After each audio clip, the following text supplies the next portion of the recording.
Hello there. If you are looking to start a whole wheat sourdough starter, then you are in the right place because I'm going to show you exactly how to do it from start to finish today. It's super easy. Hang with me and I'll show you how.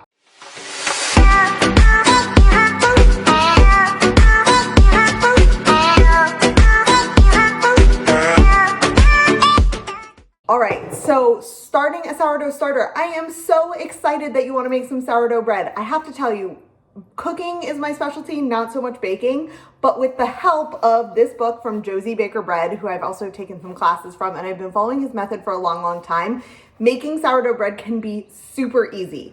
If you want to know how to make whole grain sourdough, I highly encourage you to get this book, but Josie Baker has completely transformed my feelings about bread baking because he makes it so simple and laid back. He has this vibe, even in the way he writes the book, that makes it so easy.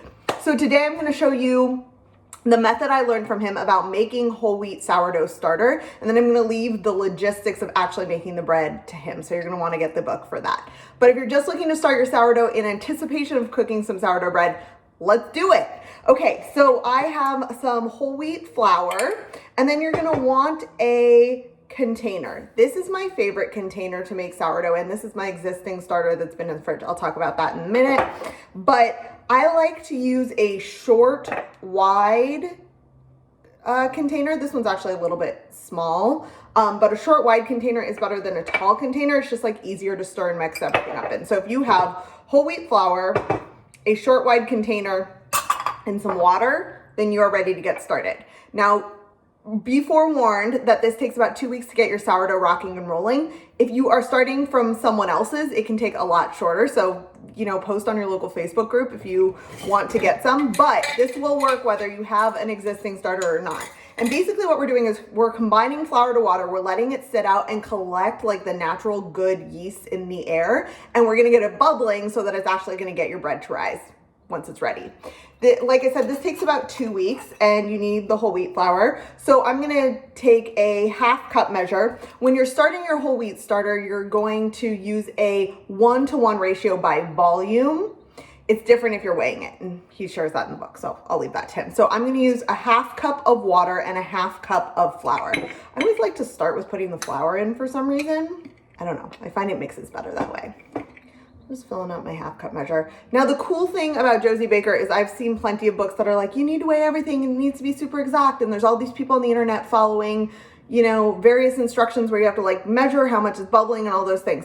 He doesn't do any of that, and he's like so laid back, and seriously, it's really welcoming. So I hope I can make this a little bit welcoming for you if you're just getting started. So half cup of the flour into my container, and then a half cup of water. I've also heard, you don't want to use chlorinated water and all those things. You can experiment for yourself what works, but this is cool water. This container is slightly small. You're going to want a bigger container than this. Okay, I'm switching it to a bigger container. Do as I say, not as I do, right? So we're going to mix it all in here. No big deal. Super easy. All we're doing is harnessing the power of yeast and flour and water.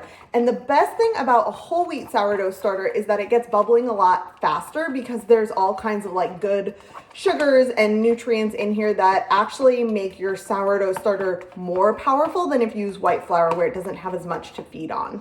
That has been my finding at least. Cool, so now that we have this mixed together and it's kind of the consistency of thick pancake batter, I'll just show you, then here's what you do. You're gonna loosely cover it, not fully cover it, just loosely cover it, and give it about 2 days, and then you're gonna get rid of most of it, and then do the same thing over again. Half cup flour, half cup water, let it sit loosely covered, and then 2 days later, you're gonna do the same thing again for 2 weeks until you're seeing a whole bunch of bubbles in here. And that is it. Once that's done, you're ready to follow any of the recipes in this book or any other recipes that use whole grain starter. Now, just in case you are a visual person, I want to show you quickly what the refeeding looks like. So this is an established starter that I've had going for a while. I keep mine in the fridge. That's beyond the scope of today's conversation, though. Let me know in the comments if you want to hear more about it. But I feel like one of the most confusing things about sourdough is the fact that you actually get rid of most of the starter.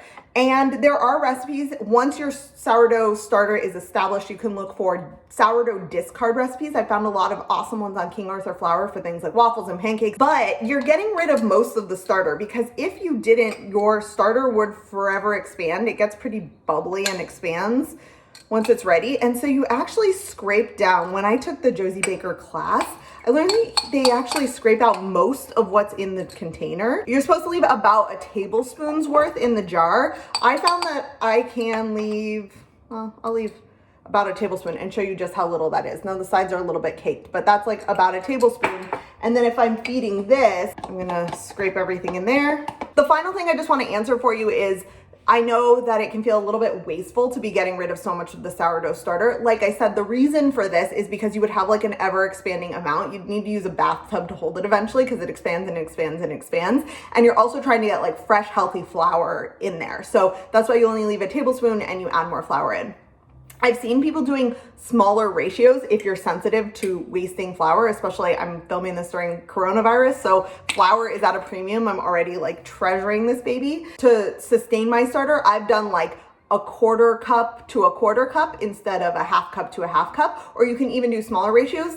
As you're getting started, I would use the 1/2 cup to a 1/2 cup, and then you can go down to smaller ratios of flour, just kind of like scaling it down once you have more of an established starter. So it's not going to be forever that you have to use and waste so much of the flour that you buy. I hope this was helpful today. If so, give me a like in the section down below. Subscribe to my channel. I'm showing up 2 times every week to help busy parents feed their family healthy food more often without spending more time and money. And I look forward to seeing you again soon.